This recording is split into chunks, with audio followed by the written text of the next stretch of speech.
Welcome to A Lunch with Biggie, a podcast about small business and creatives sharing their stories and inspiring you. My guests today are best friends who met in 2014 and go together like ink and paper.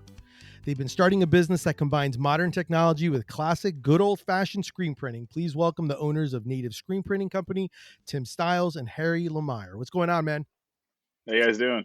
Hey, how's it going? Doing all right. Thanks for having us. Thank you so much for coming on. Usually, obviously, since we're in a lunch break, I'm always kind of curious. What's your go-to lunch or sandwich? Ooh, well, we had a place in Longwood for a long time called AJ Subs, and that place Yes. was absolutely incredible for a long time. That was our go-to when we first started Native together. But yeah, they used to have a really good chicken and bacon ranch that was so good. Yep. Yeah, I miss them. The family was amazing, by the way. Yes, yeah, they were. Free hush puppy at the door. Class. Mm-hmm. Class act. Yeah, that place was awesome. So since they closed, what do you guys usually, what's like your go-to now? What do you guys have? Do you have a go-to? Oh, Wawa, actually. Okay. We always do hit up the good old Wawa. It is a problem in Longwood. We talk about it all the time. There's not a lot of good lunch spots. You're kind of subject to fast food or Jerry's Pizza, which is always really good. A place that is really good though that we don't often go because their sandwiches are huge is Pickles, New York. Oh, Yes. yeah. Pickles is very good. Yeah, their Brooklyn Reuben is insane. It's even half of it is just like sleepy time for the rest of the day. Yes, that is definitely a place that if we eat there, we can't have a lot of work to do in the afternoon. Mm-hmm. I love that. And Pickles is on my list because I know originally that's a great spot. But yes, AJ, I still talk to the daughters. Oh, yeah. Because they're just phenomenal. Sam and Sydney. So I'm like, yeah, they're great. I was very sad when I heard that they ended up closing when they had to close. So Yes. Tell folks about Native Screen Printing Company. Like, what led you guys to open the business? Well, COVID happened. Harry and I worked together at Mama Sauce for a lot of years. COVID happened. We didn't have anything to do. We lost our jobs. We actually started molding toys in our garages. We started resin casting and learning to do other things because we were bored and we needed something to do with our hands. And you had a press that we were gonna tinker with, maybe like print the backers of these bootleg toys or something. You know, we had like printing in the. We had a lot of ideas that we were gonna kind of fulfill because at that point we didn't know the future of screen printing per se. Is very up in the air if music was going to come back in full force, concert wise, things like that. Like you and I were talking about before the show, like, greeting cards were something that got impacted very heavily. Same with like where we were at, we were printing a lot of like wedding invitations, weddings stopped happening. Business cards, people stopped handing out business cards, business networking events ceased to exist for a while. So Harry and I kind of just were like, what the hell do we do? We're very creative and we don't want to go get normal jobs. So what do we do next? And like you said, I had a press and storage that needed some work, and we went and found a warehouse. And that day that we found our warehouse, we were invited to buy Mama Sauce's equipment. So that kind of all fell into place. Yeah. Wait, hold on, very serendipitous. Yeah. Hold on a second. So when you guys thought of the idea, started looking at a warehouse, and then at the same time as you guys were just kind of doing it, or like thinking you were going to move forward, the opportunity actually like just kind of like. Yeah, because we were kind of like, we got to do something because like at this point it's like we're in the garage, we've got like a loose idea, we're like experimenting. I was like, we were both like, we gotta figure this out as far as like bringing it to a place, having a place of work if we're gonna actually try and make this idea happen. And Tim got the phone call like the same day we looked at it. Yeah, we had literally gone up to Longwood, looked at this place, had kind of like, we're like, all right, let's take a day and think about it. Like, it's a lot of money for two kids living off unemployment at the time. So I literally got a phone call, and it was a very mixed emotion because I saw the name pop up on my phone, and I was like, this is either the return to work, and we just go back to everyday normal life, and Harry and I go back to hopefully paychecks every week, and none of this up and down anymore. Or I make a decision that 10 years of my life, at that point, almost 6 years of Harry's life, like, that we just say no, like, we're starting our own thing. But the phone call was, do you want to purchase your department? And that was give me 5 minutes. Immediately called Harry, was like, hey, I think we should do this. Like, do you think, what do you want to do? Yeah, and it was a no-brainer for me, because I was like, oh, that I can definitely see getting money to help feed my daughter. It's very small, Yeah, baby at the time. It's like, yes. I had just celebrated like a year of marriage, so we were like, okay, we both have small families. Yeah, gotta we lock found out down we were something. pregnant with our first kid not too long after we started Native together, so that was a big kick for like, okay, we need to like really do this. Yeah, legitimize it. We actually, ultimately robbed Mama Sauce blind for what we got.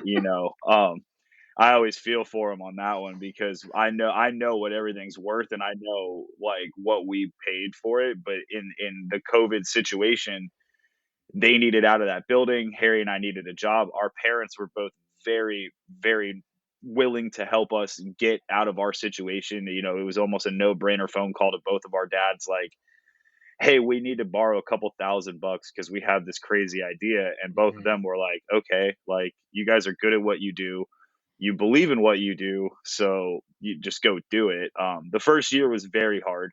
And it was definitely a lot of questioning. Like, did we fuck up? Like, did we open the wrong business? Like, is anything going to come back the way it should?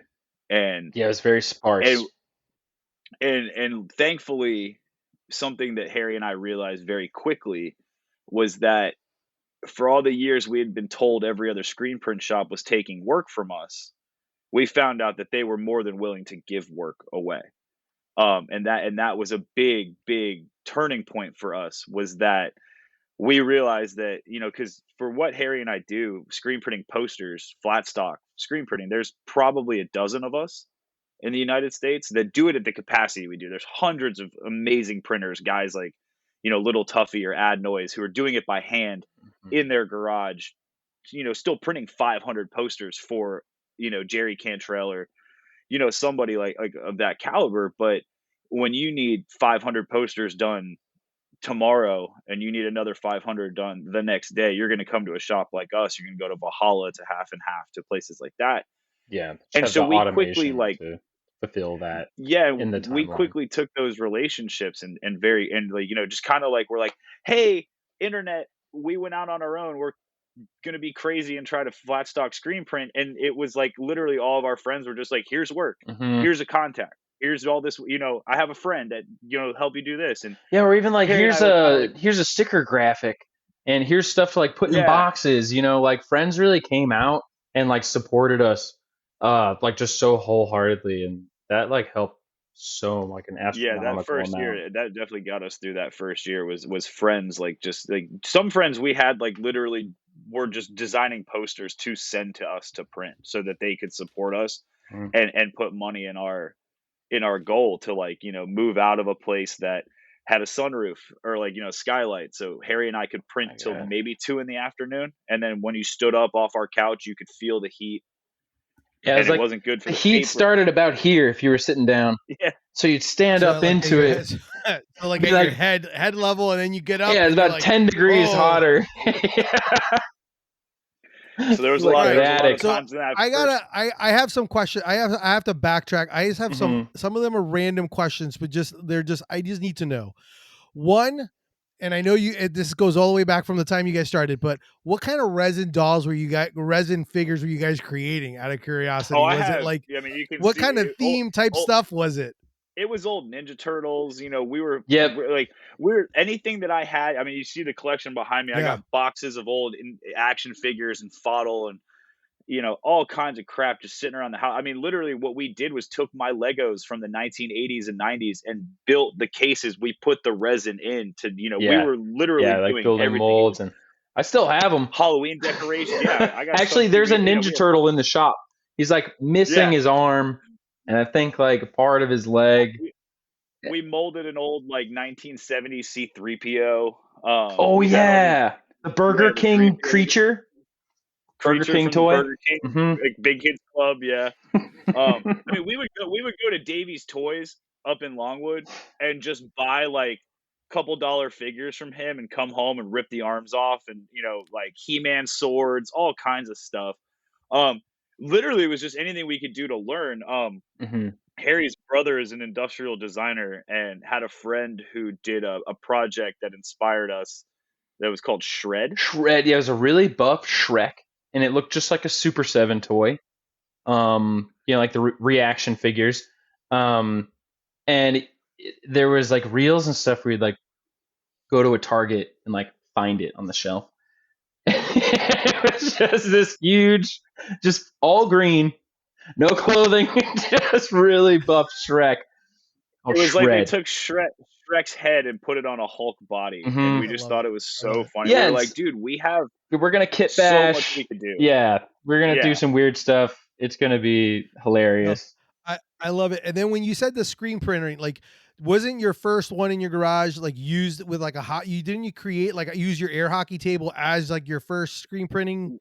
When I first learned to screen print, at this point, like 15, 16 years ago, I bought an air hockey table from a garage sale on my way home from my job at Mama Sauce, and that's how I learned in the garage. And then I did T-shirts in the garage for a while. Harry and I did T-shirts as native for a while because, like I said, that first year was literally about how do we bring revenue into this place, because it is. I mean, it was so hard to come out into a world that had been inside for over a year. And you didn't know, markets were first coming back. That's how we got hooked up with Ashley.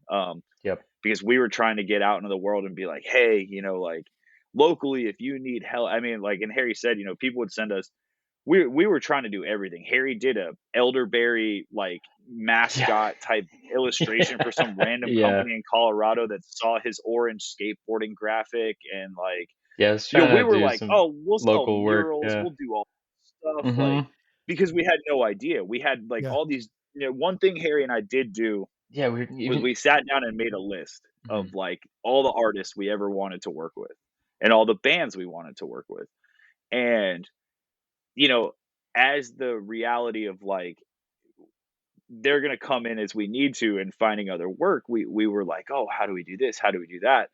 And when it finally got to the point where we had to make a decision, like, do we focus on one thing like paper, or do we, try to do all this other stuff? Because we would meet people and they'd be like, oh, I want a logo. And then Harry would like sketch out 100 logos and they'd be like, oh, I got $50. And it was like, oh, wish I knew that up front, friend. Sorry.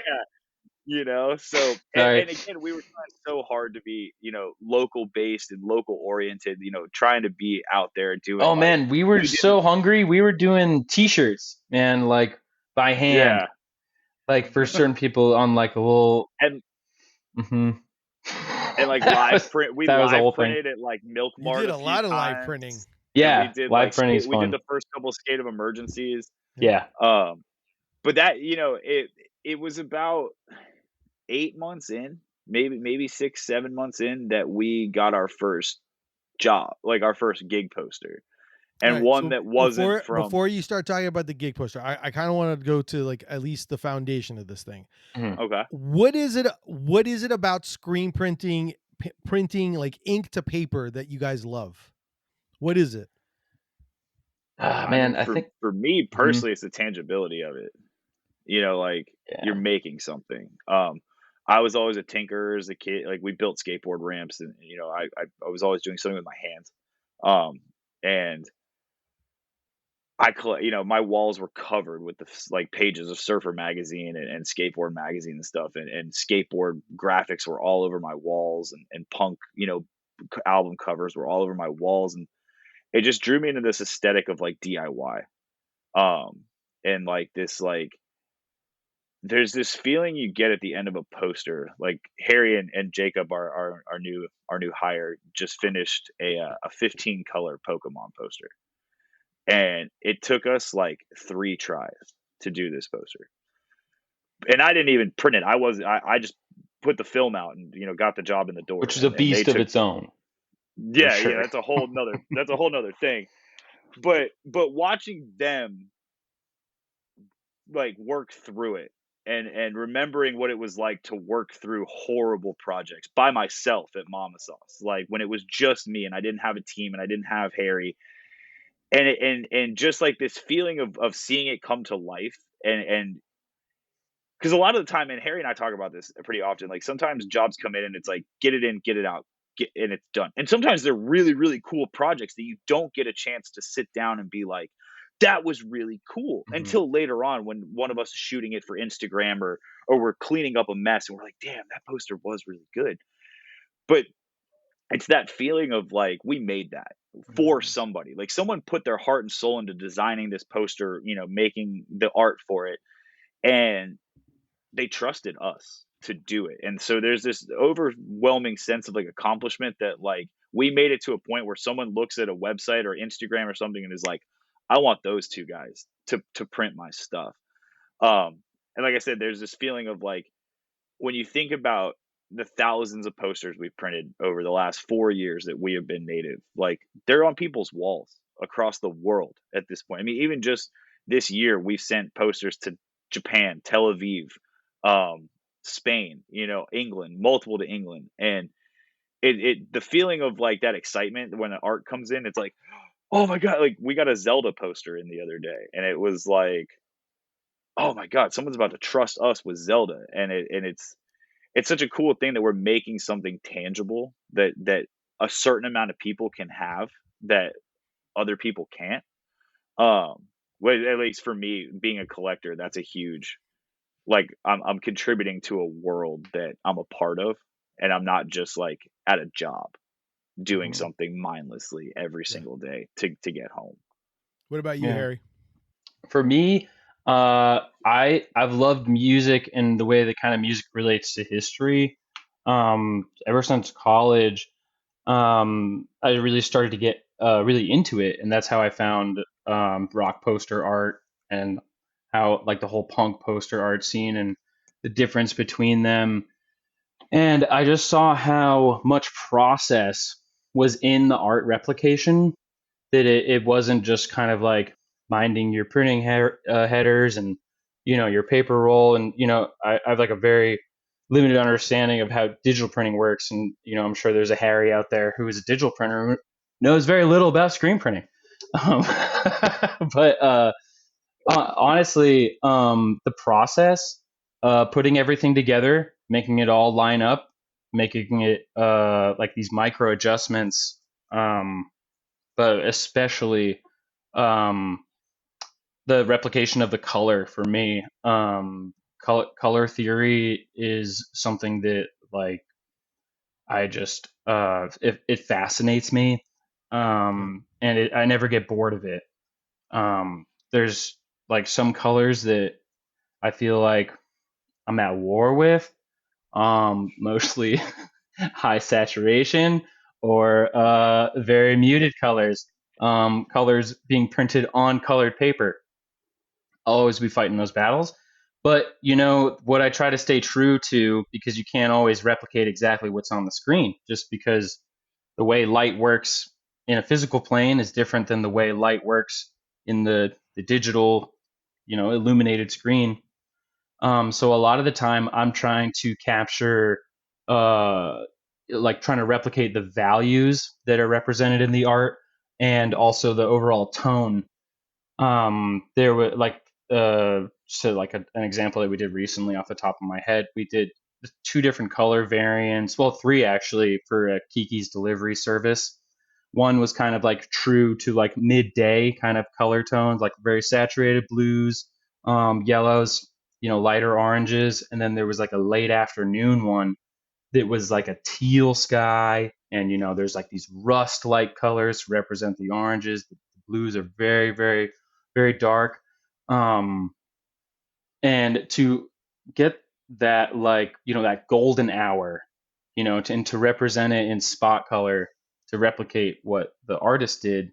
It's like these like levels to it. And then when it comes out and we're looking at it, after it's printed, we're like, damn, nailed it. That feeling you get, like, oh man, it feels so good. And just like Tim, I'm a huge collector. So collecting posters, collecting comic books, collecting little things that just make you feel good. I paint Warhammer, so I love the nitty gritty details. Love the tiny stuff. I love that. I Yeah. love that. I absolutely love that the two of you guys have followed something that you both are passionate about. And that's something that I've always gathered from you guys. Like, and the fact that you guys have kind of blended perfectly, because I know, Tim, you love the printing aspect. Harry, I know you love the color. Like that's like, it's just like a perfect blend for the two of you. That's why I thought you guys are perfect for ink and paper kind of joining together. But, so I'll ask, because I know I kind of cut you off on your first one, because I kind of want to find out like what your first major project was, but then I also want you to tell me a little bit about maybe what's been like your all-time favorite print that you guys have done so far. But I know you originally said like your first major, like kind of like, hey, I think we're major print poster that you guys have done. What was that one about? So we have a friend, Jessica. Her and her husband own a shop in Grand Rapids, Michigan called End Hymns, and they have just been responsible for some of the best gig posters to come out. And Jessica and I became friends on the internet because we both rescue pit bulls, and we're printers. So it was pit bulls and printing, and so we kind of just became friends. And she was one of the people who saw Harry and I went out on our own, and hit us up about 6, 7 months in, and said, "Hey, I have a friend who needs help. If you say yes to this project, they will keep your press busy forever." And we were like, cool. We've had a few people come through and say, very big things like this. But you're a friend. I trust you. We'll say yes. So an email comes a couple hours later, and it's one of our still best clients. It's a place called the Merch Collective. They're all a bunch of old, punk dudes who got in the merch game. They're all, either in bands or work heavily with bands that they've been roadies with. They've been in the industry a very long time. And the first poster was Sublime with Rome and the Dirty Heads. And so we were like, oh, that's super cool. And Morgan, who was the rep at the time, was like, hey, I just need 3 posters done. Like, and one of the posters happened to be designed by Jimbo Phillips, who is Jim Phillips' son. He did the original Santa Cruz Screaming Hand logo. Wow. And a bunch of other amazing skateboard and surf art through the 70s and 80s. So that was kind of a geeked out moment for us, where we were like, oh, not only are we printing for like a really cool band, Sublime's been around. I've owned Sublime cassette tapes, like it's not the original lineup, but it's most of them. And Dirty Heads, they've been around for they did soundtracks for movies like Surf's Up, and they're an established reggae band. So we were like, cool, yeah, we'll take on these 3 posters, and we were super excited. And it was like one for June, one for July, and one for August. And in between those 3, we ended up doing 10 more on top of them for the Dirty Heads. It was like almost every other day, hey, do you guys have time to do one more? Hey, do you have time to do one more? And at the time, we were like, oh, we'll see if we can fit it in the schedule. Really, we were like, oh my God, shit, this is so cool. But like we said, we worked in a place that was 900 degrees by 3:00. So there was a lot of days in that first year where Harry and I would leave the shop at 3:00 and come back at 7, 8 o'clock at night, go home, do the family thing, be dads, help with dinner, help with feeding, bedtime, all that. And then we would leave for hours on end. One of the posters that came through that same merch company was for Gibson guitars. And it was designed by Tool's Adam Jones from Tool. From Tool, their guitar player. He designed this poster to promote his new Epiphone Les Paul merger that Gibson had just done. And of course, again, we were like, oh my gosh, but it comes in, it's like a 12 color poster. and they're like, we need 400 of them so by many. Friday. Yes, And fans we're going to be lining up to you get a poster, you get a keychain, you get your guitar, you maybe get Jones to sign like it. an autograph. Yeah. It was a big deal, and it was a moment where Harry and I had to look at each other and say, like, what do we do? We need to say yes because we need to pay each other at the end of this week, no matter what that pay is, because at that point we were paying each other what was available at the end of, that week, or maybe that 2 weeks, or sometimes that month in the beginning, because it was, so few and far between. You start a business and you think, oh, like, I'll make money, but like what we started realizing was like how much you have to make to have a play, Yeah, have because a we're roof trying to over your head for your establish business. something and also, invest in ourselves and also pay ourselves. So it So goes in a few that different was a directions. time that we got to be like, hey, we really want to do this, but we need to dial back the poster. We need to work with your artist. And Harry and I printed that thing till 4 o'clock in the morning, and then ended up back at work at 7 a.m. the next morning to continue to print a Dirty Heads job. And that was how basically the first year and a half went. Was we were printing at all hours of the day. We were saying yes to literally any and everything that came in. We were, I don't want to say scared that the jobs weren't going to come in, but there were days that I was like, we didn't get an email all day today. I'm freaking out now, but we'd be booked out for 3 weeks at a time. Yeah, because we had no idea how the flow worked. We didn't know what the seasons were. The summer is all festivals and outdoor venues, and the winter is like Christmas, New Year's shows, and maybe it's all indoor venues. So you're basically cut in half for stuff. Yeah. But and every year has been different. Each year that we have been in business as Native, the work has been so different, and the type of work, the type of bands, the things that are coming through, it's never the same. So that's always been a really cool part of it. But still to this day, the Dirty Heads and Sublime with Rome are one of our biggest clients. We know that every April we're going to get an email that says, what shows do you want? And then they will let us, and last year it was really fun because they basically were like, here's 17 posters from Rhode Island to Key West. And we did the entire East Coast. And so they were smart about it. They let industry do the middle of the country. Valhalla handled the West Coast, and they were getting, again, a moment where Harry and I got to be like, we can say no to work, and we can, pick and choose at this moment. Yeah, we can go home at 5 or 6. We can go home at 5, yeah, and not come back. That was a big one. Our wives were very excited about that one. About being able to stay home, because a lot of the time we would go home and eat dinner and come back. Yeah, and even a grind. There was a year there that we made a 5th week in June, just working hours. We somehow created a 5th week, and crazy. That was a moment that we had to step back and be like, okay, we're obviously bringing in enough work. We need to rethink what we're saying yes to.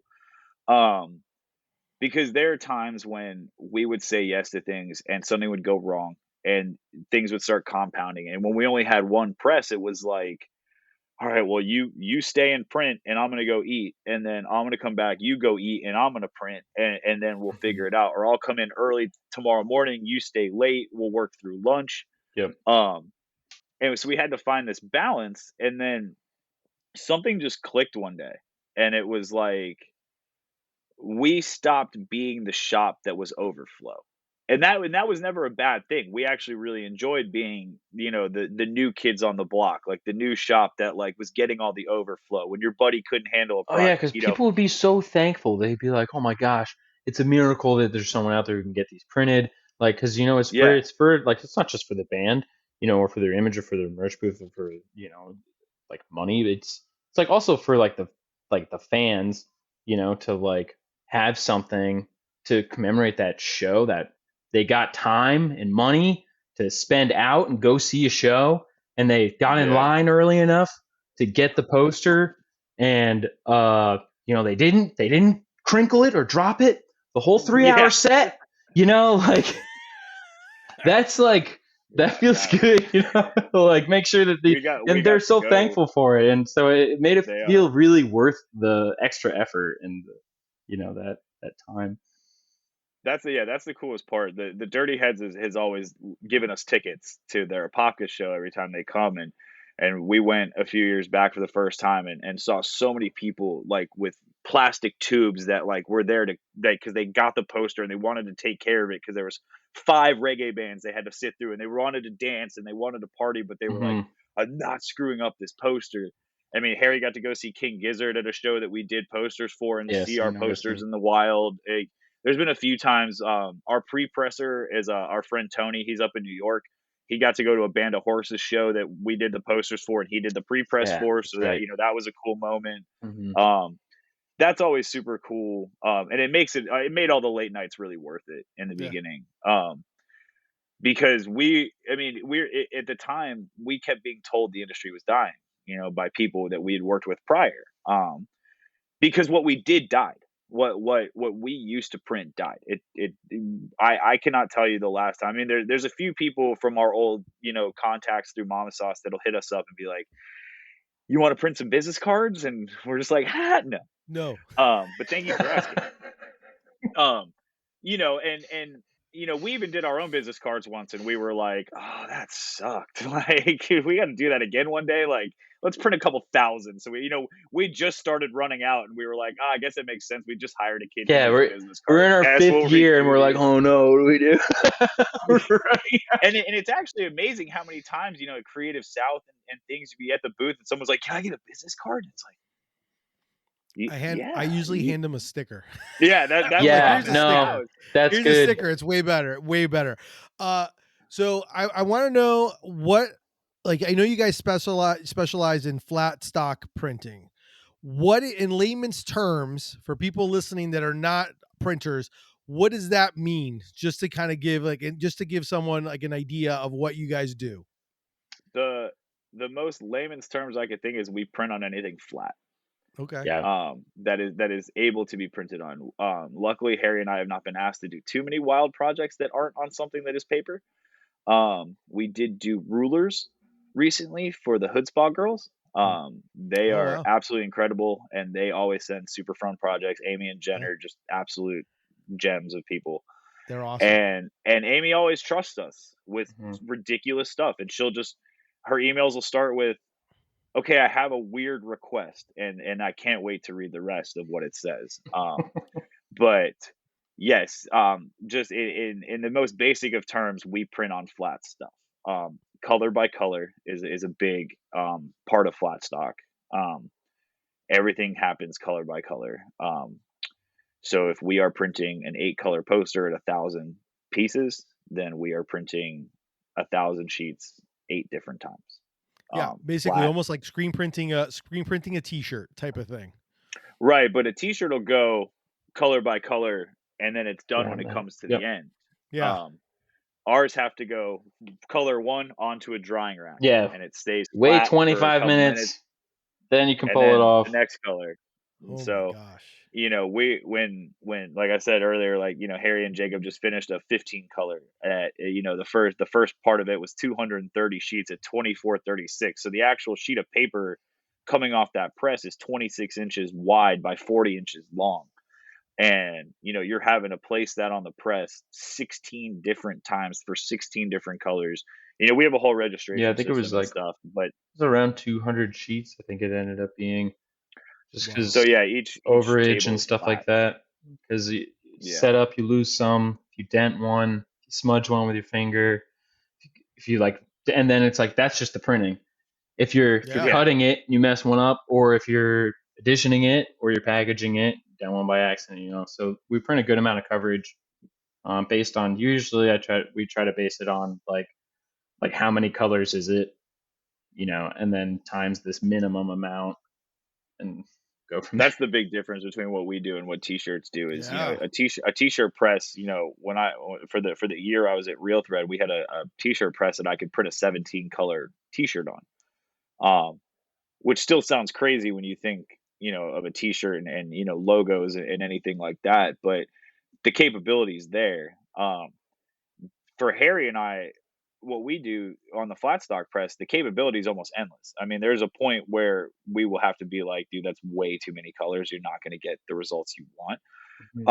Because like we said, you're on a flat piece of paper, but the ink, as you lay it, it starts to raise up. And we've had projects where you get to color 10 of 13 and the squeegee starts skipping over ink because some places are so raised up.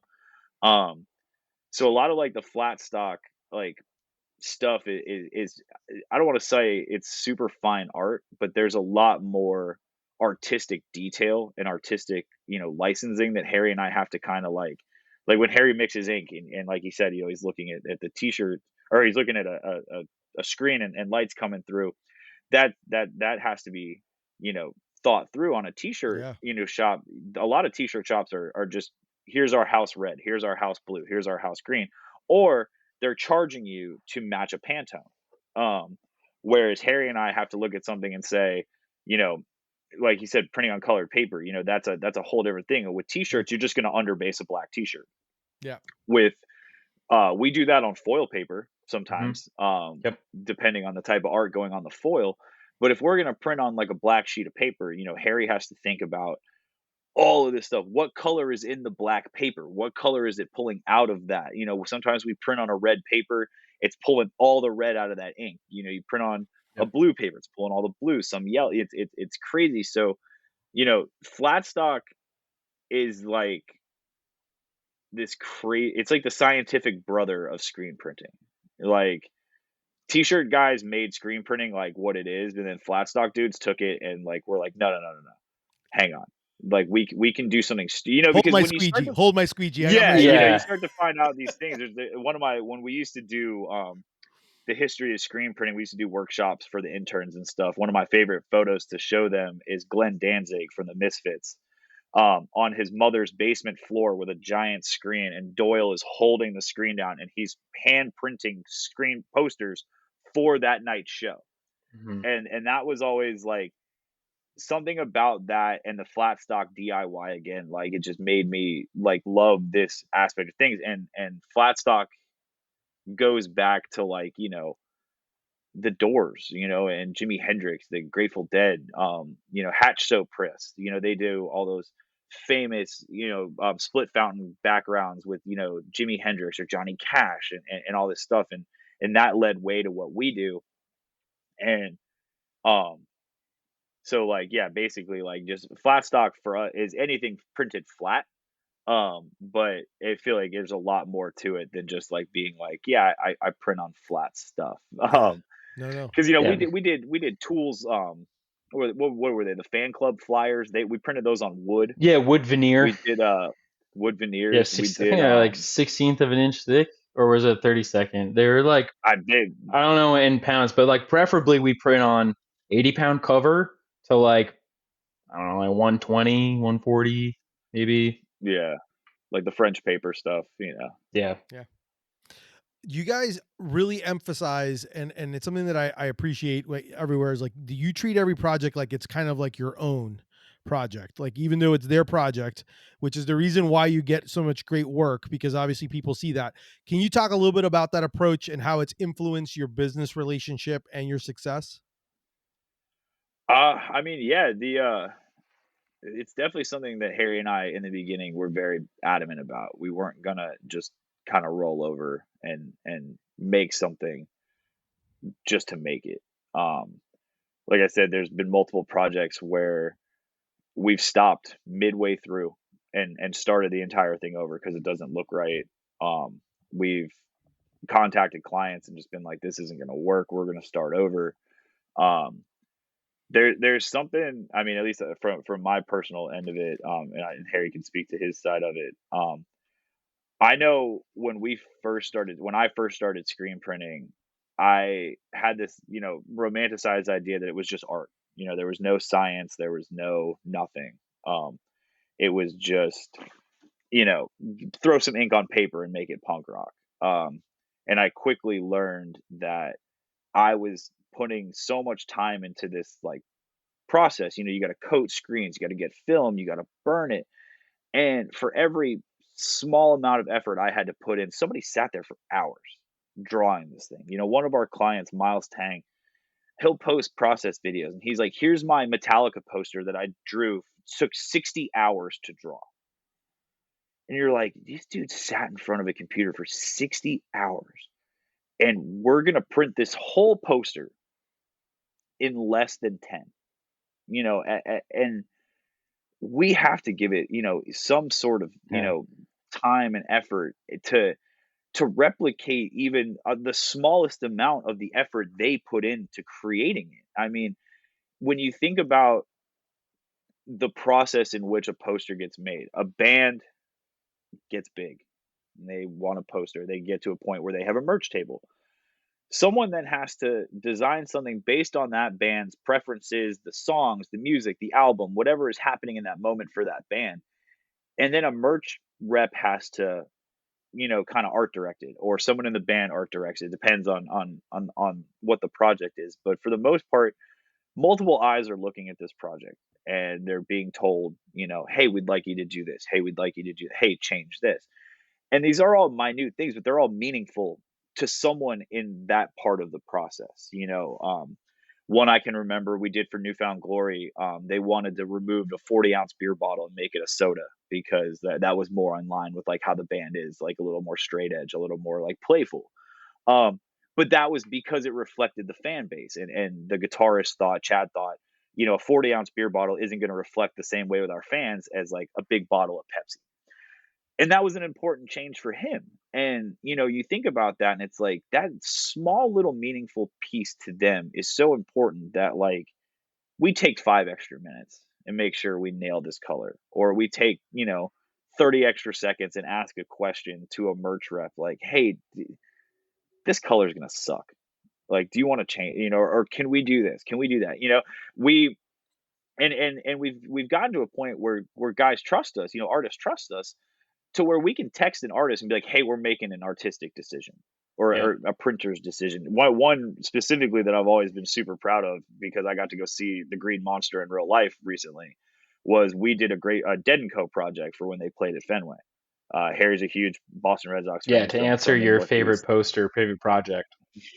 That one for me, big time. But so Nate's an incredible artist out of Jacksonville. And he does a lot of color overlays, but the colors he was going to overlay to make the Green Monster did not make it the patinaed Green Monster. And Harry had multiple photos of the Green Monster, of Fenway up, and it was like, hey, we want to change the color. It's not going to change the overall feeling of the poster. It's just going to make this area look more on point. And Nate was like, do whatever the fuck you want. Like, I trust you. And in that moment, it was like, oh, we kind of, like we've spent enough time doing it. I mean, Harry's got an entire baseball card binder full of colors to ensure that like we can nail colors for clients or get close to colors we've printed for them before. A lot of our artists are guys we've printed for multiple times a year, and they use a lot of the same colors. So, Harry's dialed that in. And it's this little extra effort that for us, like say it got us work. Like we had people see our work and then contact us and be like, hey, I'm the artist you sent APs to. I really loved what you did. I have this other project through another band. Can you help me? Nate, like we said, he just happened to see us on Instagram and was like, you print for like all the bands I do work for and you're 2 hours away from me. How come I never heard about you? But it was because we spent hours on end in, I mean, he spends hours on end with colors. I spent hours on end trying to figure out, the back end of stuff, the film, the burning, it's kind of like this nerdy thing that kind of transcended into how we ran our business. Like we're meticulous in everything else we do, from putting our toys away to painting Warhammer to, just like the smallest little minute things. We're kind of OCD about it, and it's something we just translated into our business as something of a more fun way of looking at like being meticulous. It's like, oh man, you nailed that color. Like it's cool to come around the corner and like watch Harry be like, have a sheet of like what looks like the same color to everyone else, but to be like, oh dude, you nailed it on that time. But like someone like, even you would come in and be like, I see orange 37 times. And it's like, right, you do, but that 37th one is fucking good. Like, and that's the one we need. The way that I got there is, I was taking basically like a fine arts class in college, and that's when I decided I was like, okay, I need to pursue printmaking in any kind of form. And then it led me to getting a job at Mama Sauce. And then when I started mixing ink at Mama Sauce, I had to show my drawdown or the press sheet of the ink to someone, a manager, a sales associate, someone who was, interested in art enough to be working at Mama Sauce and to have an appreciation for it. But sometimes I felt like maybe they like the Pantone didn't look like the screen, and I was had to match the Pantone, but I don't have a connection to the client. And so we, like me and the salesman or me and the manager, would have to kind of like decide, it's like, okay, does this fit their aesthetic of the poster? Is this going to look right when other colors go down? Because, sometimes darker values go down and colors look lighter. Um, uh, so it was always like a puzzle to figure out. And then when we started on our own, it was just me and Tim. And so I didn't have someone that I had to check in with and make sure that everything looked okay for the client. Like that was like on us, that was on me. And so it was almost like big sweat, like this has got to be right. I can't have any kind of discrepancy. Like they got to know that like we can do their color, like whatever they want, like we'll make it look as much like the screen as we possibly can. And so I started making recipes, because that was a technique we also used at Mama Sauce, was just like you just record what you do. Use a scale and you equate it out to a recipe, and it's just like making a sandwich, you know? You're just putting the ingredients, maybe using the ingredients from other stuff for a whole new thing. Sometimes to get certain saturations, I got to use Day-Glo fluorescent powder, and it's not, recommended by TW Inks to mix these things together. But sometimes to get that extra punch in a color, you bump it up with something else. So out So of curiosity, Harry, yeah. when you do the mixing of the colors and you do your recipe, do you have like actually like a recipe, like quote unquote, like a recipe book where you actually have like the color, like you kind of like a splotch or something of the color to kind of be able to see it in with the recipe part of it? Yeah, so I have like our native logo, and everything that's written out on the card is that color. That's awesome. And I'll have like a full opacity to zero opacity little like thing of halftones. Because really the idea, it's really just to get an idea. It's a jumping off point, because chances that someone's going to ask for the same exact color are like really, really small. But when you print it on paper and you hold them up next to each other, they're like, yeah, that's the same color. So sometimes colors can be used for other stuff, and so sometimes I'll use these recipes as a jumping off point. Sometimes they're specific recipes, like like Tim was mentioning Hood Spa earlier. We do like a type poster that has 1505U, and that's their orange every time. Or like Hellcats has a specific pink that when they come and print with us that they use, that I have a recipe for, just so it can be consistent, so that if they still have some on the shelf and they need more and they put them next to it, it's not going to be like a totally new pink. Like this pink is more yellow than this one is rubine, or whatever the fluctuation is. And you got them all in a baseball card binder, so it's yeah, super cool. so they're all cut to 2.5 by 3.5. Yeah, so, and they're all that's sick, in dude. the slots. That's sick. I think this may answer my question, but Harry may have answered this part of the question, but I'm still going to ask it. So I know you guys obviously do mix modern technology with the old school. That's what I want to know is like, is there something old school that's just worth the extra work? Like there's something that you guys do that even though there's all this technology, at the end of the day, it's better to go, you're willing to take the extra time to be able to do something old school that you probably would have done more by hand than probably automated. Is there anything like that? There's actually a good amount of stuff that we still do very old school and by hand. There are things right now called direct to screens where you coat your screen and it lasers on your film. So you never have to print another piece of film again. It's right there and it burns it as it's printing it on. A couple of shops we were friends with have switched to that. For us, it's just not, it's too big of a footprint. It's too expensive. But I've always felt personally that taking the human element out of a lot of what we do leads to a lot more problems. Um, I have friends who use dip tanks to clean their screens, or they use the automated ones. And I would much rather one of us or Jacob be in there, looking at the mesh, making sure everything got done. We line up every screen by hand. We measure to a certain point. We draw a line. We make a center line. We're very old school like that. Harry is still, looking at a Pantone book or, looking at stuff, drawing down on a blank screen on things. Yep. There's very little about what we do that can be automated in a way. Like the small things that can be, I just don't think we're there yet because we still are small and we're not, producing a bunch of work every single day. We're doing for 2.5, kids turning into 3 kids full time. We're doing so much work and doing it the old school way. There are shops that have, robot arms that pull the paper off press and load it onto the rack or send it through a dryer. We're not there because I want to look at every sheet. Harry wants to look at every sheet. I want to make sure we're not missing certain things. Mm-hmm. One thing that has always been a selling point for Native, and it's also a selling point that we've noticed with other shops is, like Harry said, we would talk to managers or we would talk to sales reps, who were the ones talking to the client. And a lot of the time when a problem would arise, it was already in a point where you couldn't go back to the client and be like, hey, we can't do this. It would be like, we have to push through and find a way. Or if we ultimately does come to the white flag, it's not going to be good.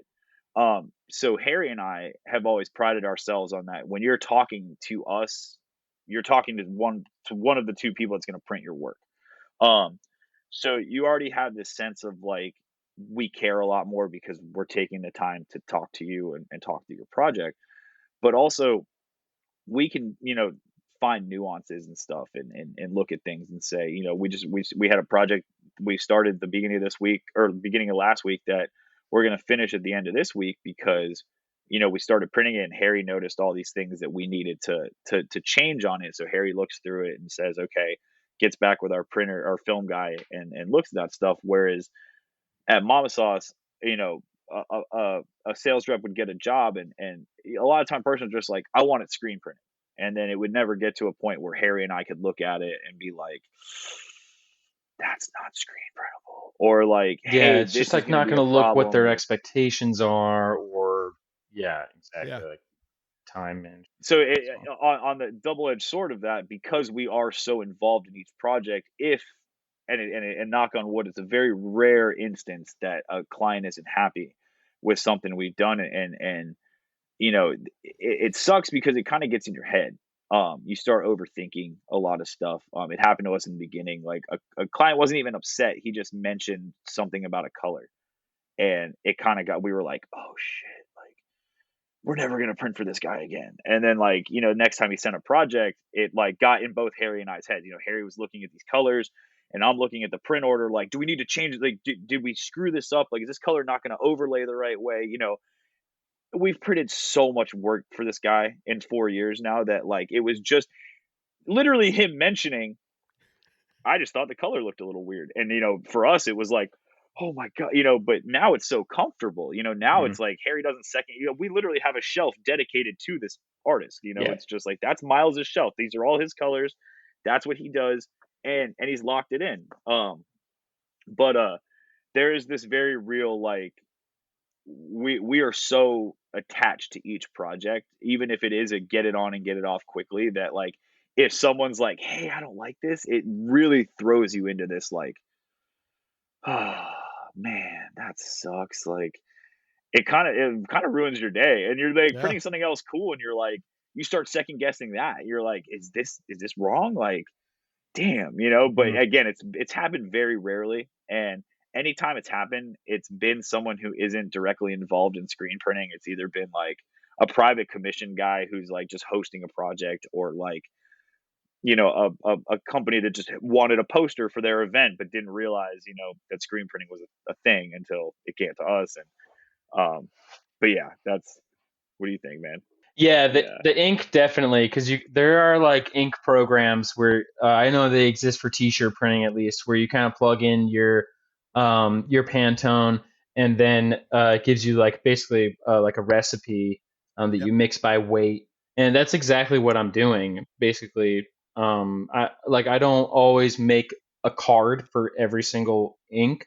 A lot of the time now I'll put like a little finger dab of the ink next to the name, so I can flip through my recipe book and just kind of see. Because it's gotten to a point where like there's a lot of ink on the shelf, and so stuff is either tweaked or it's started from scratch, you know. And that's definitely old school. Yeah, but when you first asked that, the first thing I thought of is lately we've been putting our screens in the sun to cure after they've been burned, just to give them a little bit of extra hardness. And that's definitely old school. We're like, is the frame hot? All right. I think it's ready. I love that. And it's so funny. It's so funny you say that too, because we didn't have like a system. You know, we were so old school about stuff that like jobs would come in and I would just write it down on a piece of paper and be like, Dirty Heads, Philadelphia, 50 foil, 200 paper, and we just had to keep track of that. And then we got Asana, and the whole team's on Asana, and I will still hand everyone post-it notes like, look, I wrote this down for you here, like, you know, or stuff like that. And it's like, yeah, I trust the technology to a point. You know, that's why we do what we do. You know, like, we're screen printers because it's a 2,000-year-old process that's never been perfected, and we just hate the digital aspect of it so much that. But yeah, there's definitely that. There's so often where you look at something and you're like, there's got to be an easier way, but then you're like, but that's cheating. Like, yeah. Wasted skill on a robot. Yeah, exactly. I got a few more questions for you. One is, what advice would you give someone for wanting to start something? I mean, start, like, honestly, to start, and honestly, like, do research everything that you can find out about that thing. Ask other people how they're doing it. We talk to Valhalla all the time about process, about clients, about parts to presses.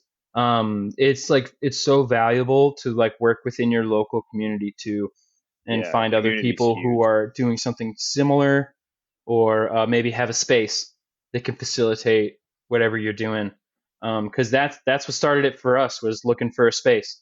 You know, like, of course we were doing stuff by like making, and, you know, like keeping our ideas busy, you know, being like, let's meet like twice a week at least or something like that, you know, kind of holding some accountability to, you know, what are we going to make? What are we going to do? It's not, you know, like going to be soul crushing, you know, because we did for such a long time something that we loved. It was like, I don't want to go back to doing something that I have to kind of like really find something about it that I love. You know, we don't have to look too far, you know, to find what we like about screen printing. So when we started looking for a place to do it in, that was like, we're going to get serious. We're going to do it. That's when it just seemed to, things just started to roll.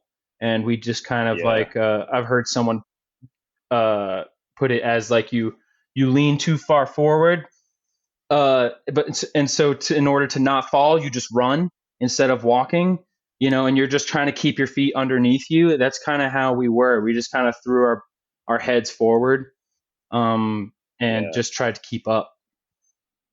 And I think exactly what Harry said is just do it. That was the biggest thing, is you can sit around for years and years and years and talk about what you're going to do, and you can plan, and you can write it down, and you can do a million things like that. And it seems so proactive, but until you are actually proactive about it, and you force yourself to go do it, to kind of look the fear in the face, and be okay with the failure, or at least like, one thing Harry and I always looked at in the beginning was, we never looked at anything as like a loss. Like, if we screwed up a poster or we had to start over, we looked at it as a learning experience. It was always better the next time.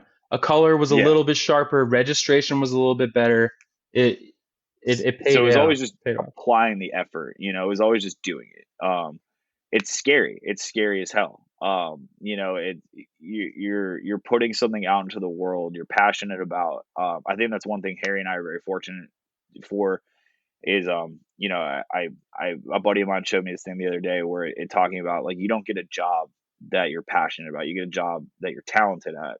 Because your talent will always grow, but your passions will change.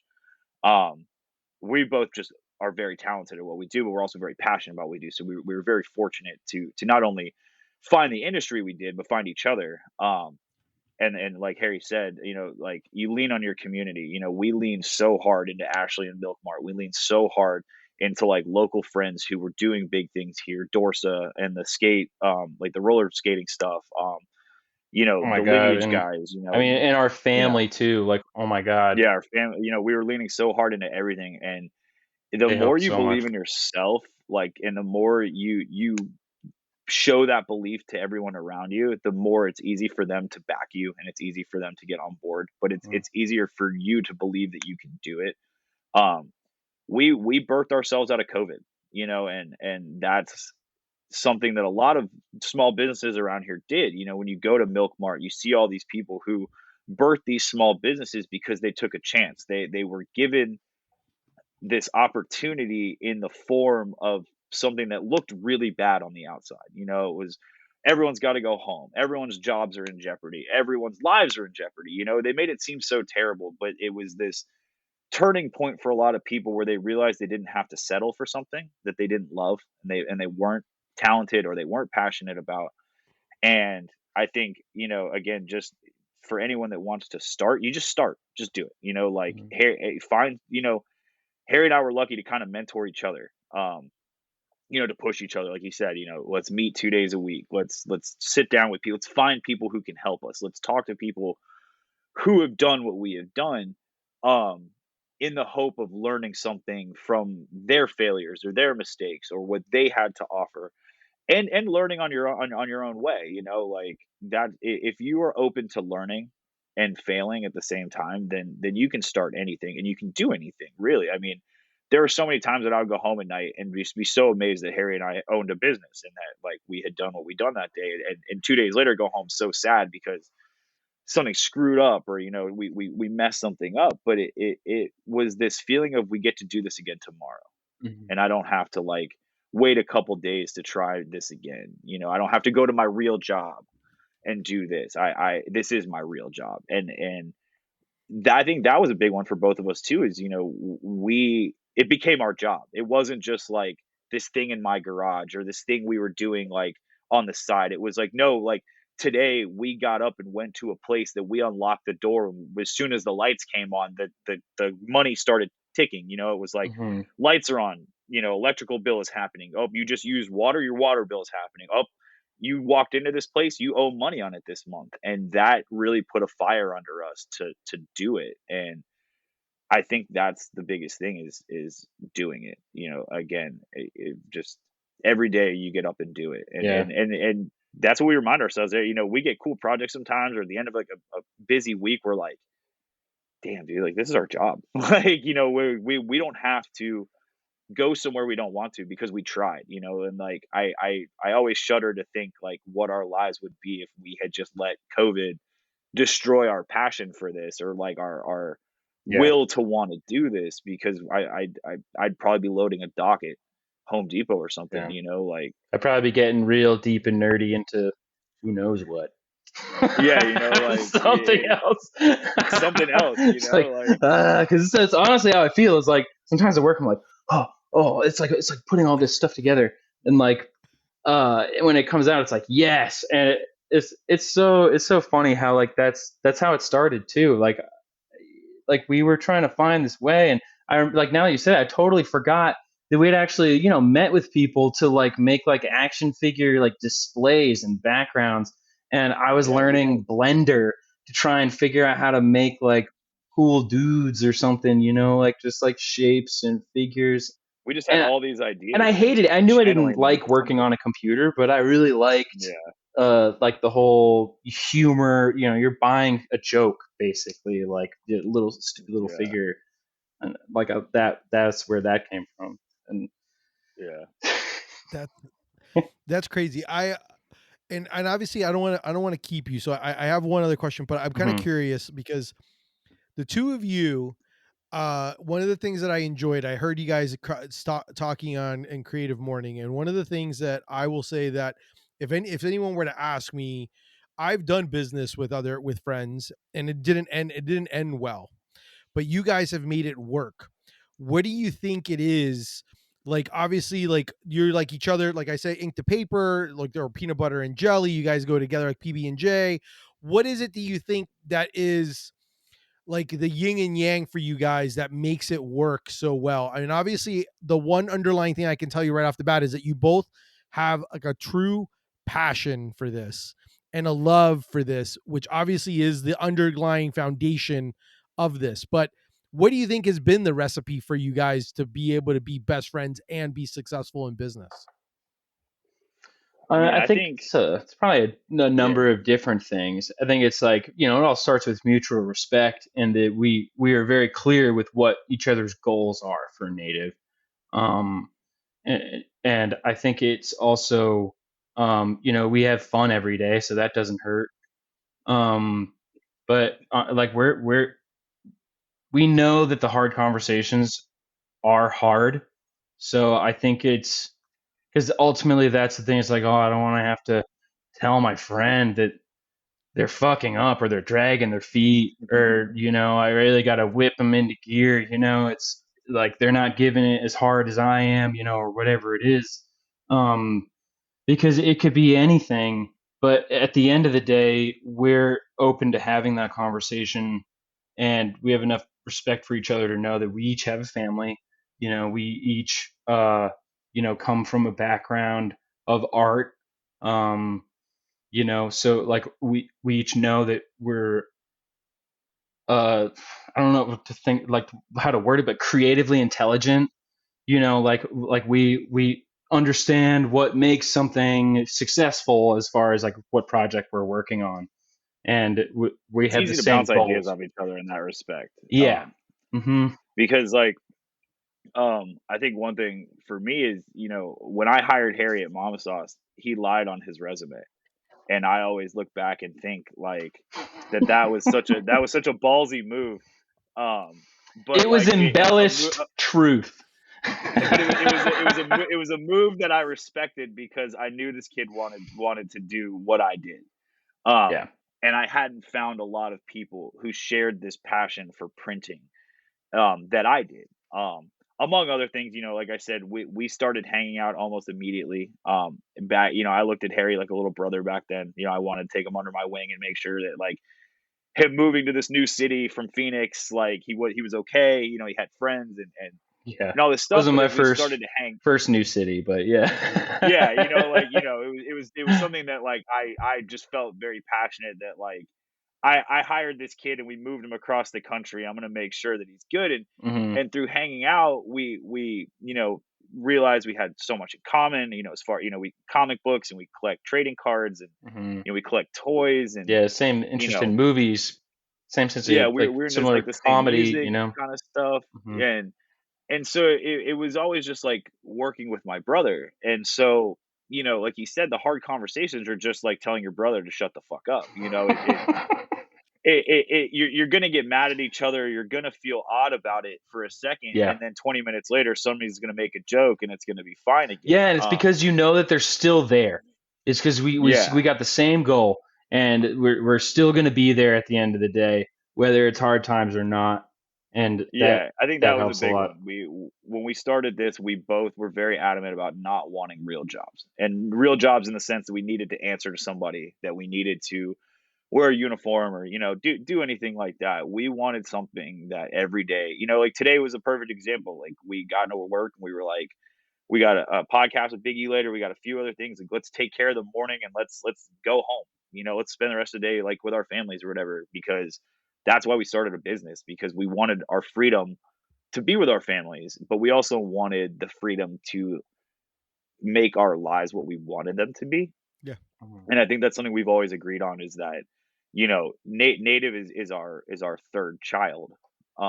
between us, but it's something that we can kind of step away from when we need to be with our families or we need to, do something separately. And again, I think Harry and I sharing that same passion for our families and our home life and for things like that has made it very easy to make a business around us. We didn't start a business to sustain us so much as we made a business that like maybe one day our kids could run or like, Yeah, or have a something like team, that. like be leaders in like an institution or something like that. Yeah. There was never this like, hey, we're gonna become millionaires and that's like what we're gonna do. We never set an unrealistic expectation for each other to like do something in a certain time span. It wasn't like, hey, if we're not hiring a kid by this time, then we've failed. Or like if we're not paying each other thousands of dollars a month or a week, we've failed. It was if we pick up Tom Whalen as a client, if we keep Dave Quiggle, if Hellcats continues to come back, if we Yeah, get to there's people print on our for, list. Hmm. so many things, and again, we sat down, we made this list, and our list was very similar. It was similar artists, similar bands, things we loved, but then our own passions shine through it, and that's always been super fun. Is I think we've grown since we've started Native. Our families have grown, but we have people have grown together and individually as well. Yeah, and And that's something that's been really advantageous has been like working for yourself, doing something alone. That's so hard because you only really have yourself to hold yourself accountable. Um, but I'm like, if I don't show up, Tim's gonna ask questions. Like, there's gonna be a text yeah, message, and there's gonna be some guilt coming my way because it's like, where are you? You didn't communicate. Where it's like we're in this together. So there's like this. Okay, so I don't only have to show up for me. I have to show up for my family, but also I got to show up for Tim too because he's counting on me to be there. And so having that like added accountability is like really motivating. It's like it's almost like an unfair advantage, because like I, yeah, I I like it's true. I really respect the people that find people around them who push them if they're working on their own, or have that self drive to go out there and just do it. That's huge. And to your question, like when we started this, we had a lot of people tell us like friendships die with businesses, and friendships, take this toll, this hit. And being personally, like I've never felt that in this. There are times when we're exhausted. There are times when I think we have both pushed each other to our physical limits, where the normal reaction would be someone being like, hey, fuck you, like I'm done, or like, getting in an argument, to where we look at each other and we can just tell, and we'll just be like, dude, we're done. Like, let's not schedule anything this Friday. Like, let's, or we get to this point where, the other one is exhausted. We both have a home life. Mhm. Harry's got a 5-year-old, I have a 3-year-old. We're expecting another one. Like, I'm potty training. Congrats. They're learning to read. There's all kinds of things that are happening outside of our office that affect us at the shop. And it's easy to come in and be like, if you went to a normal job where you're standing around a water cooler, you're not going to look at the dude standing across you and be like, dude, I had a fucking terrible weekend because my toddler threw a full on fit. But I can go to Harry and be like, dude, my toddler threw a full on fit and I'm exhausted and I don't want to print today. Let's go home. Mhm. Like, Yeah. or he could come in and be like, Yeah. dude, I got friends in town from Europe because they're here for my wedding. I'm gonna take a week off, and do it. There's no guilt. There's not a guilt in being like, hey, I'm gonna take time off for my family, or I'm gonna take time off because I need it. I mean, there are literally days where like I've just needed to be a dad, and I'm like, hey, I just need to be a dad. There are days when he just needs to be a dad, and he's like, I want to stay home and just be a dad today. And that's the beauty of owning your own business, but it's the beauty of owning a business with someone who respects what your goal in life was. And our goal was to never kill each other. Like that was always a big one. Was like this has to stay fun, because Mhm. the moment it stops being fun and the minute it feels like a job, and you know I always kind of like promise myself that when punk rock stopped paying the bills, or like it became a job, like then I would quit and I would go find something else. And I've never felt like that with screen printing. It's been Yeah. 15 years. It's honestly hard to And conceptualize a world where it will feel like that. It's like, yeah, it's hard to look at what we do and be like, this is going to be burdensome someday, because yeah. it's so fun to do it, and there are days that are burdensome. There are days when, you look at a project and you're like, why did we say yes to this? But then it finishes and you're like, that's why we said yes to this, and the mutual stoke, or like, just like even the small things still, where it's like, we'll both be on press. Like we were printing some 311 posters this week, and him and Jacob were on one press and I was on another, and we were printing. And, every once in a while we'll just throw like extra gold foil or, an extra kind of paper on, just to see like what it's, especially if it's a fun client, that we know. We'll be like, oh, we'll throw a fun one on there and send them an extra. And it's fun to like turn to like coworker, dude, look, you see this? You're still excited, 5 years later, 10 years later. And it's this cool feeling of like, I love taking off my headphones and hearing them nerding out about something and like being like, dude, it's still fun. It's like Jacob's having fun. And that's been a really cool thing, is to add someone who has like been added to our fun. It's like, and who has a passion it doesn't for feel like we got an music and employee. entertainment. Yeah, exactly. It feels like a peer. It feels like we just added another dude, like that's kind of sitting there, because he shares a lot of the same passions Harry does. They love Lord of the Rings and Jurassic Park, but like we're all into Legos, we're all into like, music and things like that. So we all have something we share.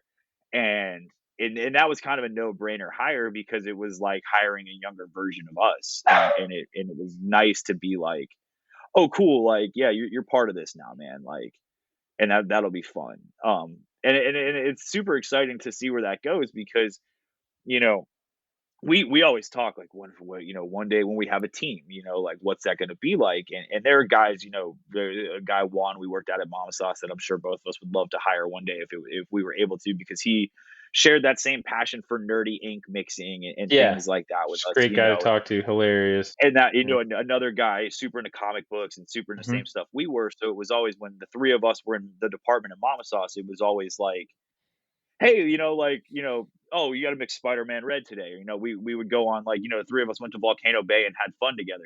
Like it wasn't like this, like, you work for me, like, or like you guys are our employees. We always had fun together.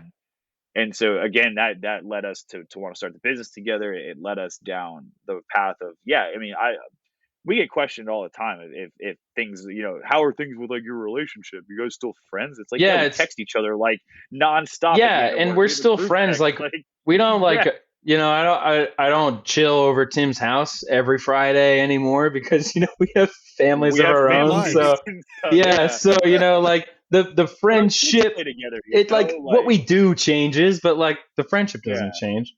No, our kids have play dates together and they play, and both of our wives are very involved. My wife's a graphic designer. Ariana does all kinds of great art installations. She's very involved in like the local art community with pop-ups and stuff. So our lives have gotten a lot different, in 4 years. When we started this, Daphne was learning how to walk. Daphne is now writing me notes on my desk to Uncle Tim from Daphne.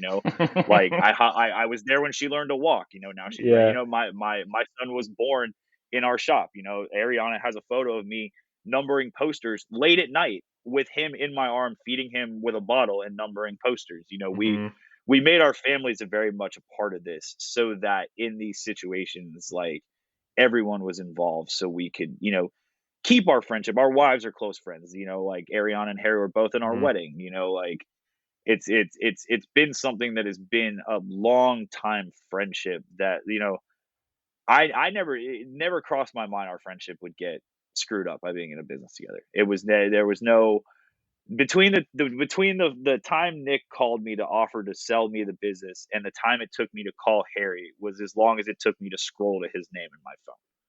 Like there was never like this, do I do this on my own and hire him? Like, do I just do this on my own? Like, there was never this question, because A, I never wanted to do this on my own. You can't do this crap on your own. Like, and B, if you're going to do it, you do it with someone you care about, or someone who shares, the same passion and the same ideas as you. Because if we were different people, even if like, like one of us was a single person, or like, didn't have kids, life would look very different. And I think that being kind of on the same playing field the whole time has always been really good for us, but also like understanding that like goals are different, like we have the same passion, the same stuff, but my goals in life are different than Harry's goals in life. We have different, things we do outside of work, but that's always been a mutual respected thing where it's like, he's going to go home and paint Warhammer and I'm going to go home and read comic books, or like, like just, he wants to, do this and I want to do that, and at the end of the day, we're always going to come back and nerd out about printing. And so that's been the coolest part of it. I love that. How can people follow you guys and support you guys? You can find us on Instagram. We're at Native Screenprint on there. And we have our website. It's just nativescreenprint.com. It will be updated sooner than later. Yeah, it's our first. It's like our what we made when we first started. And as soon as the stuff started to come through our email rather than through Squarespace submissions, we were just like, just leave the website. Every once in a while, I kind of forget we have a website until a job comes through, and I'm like, oh yeah, shit, we have a website. Yeah. Oh yeah, that's cool. But yeah. I love it. You guys are awesome. Since I've met you guys, you're awesome. What you guys have done and created, I love seeing the fact that you guys, I could definitely talk to you for way longer, but obviously we all like to talk. And so yeah, I like to make it a little bit of a lunch break. It's a little bit of a longer lunch break, but it's well worth it. So I really do appreciate the time that you guys spent with me today. Got to hang out. Anytime, it's not something we get to do too often. But that's our show for today. Thank you so much to Tim and Harry of Native Screenprint Company for being on and having a lunch break with me. Definitely make sure to check them out. I would love if you, as you look through their Instagram, they do some freaking ridiculously amazing stuff. And just being able to listen to them and what they're doing, especially when it's like the 14 colors and crazy, just some of those things, it's really mind-blowing to kind of think about the science and the art that it is. If you enjoyed the show, make sure to subscribe, make sure to tell your friends. If you want to support my brand, check out Deli Fresh Threads. Thank you. Until next time, keep eating sandwiches and follow your passion. Thanks, everyone. Hell yeah. Thanks, Biggie. Thanks, Biggie. Thanks for having us.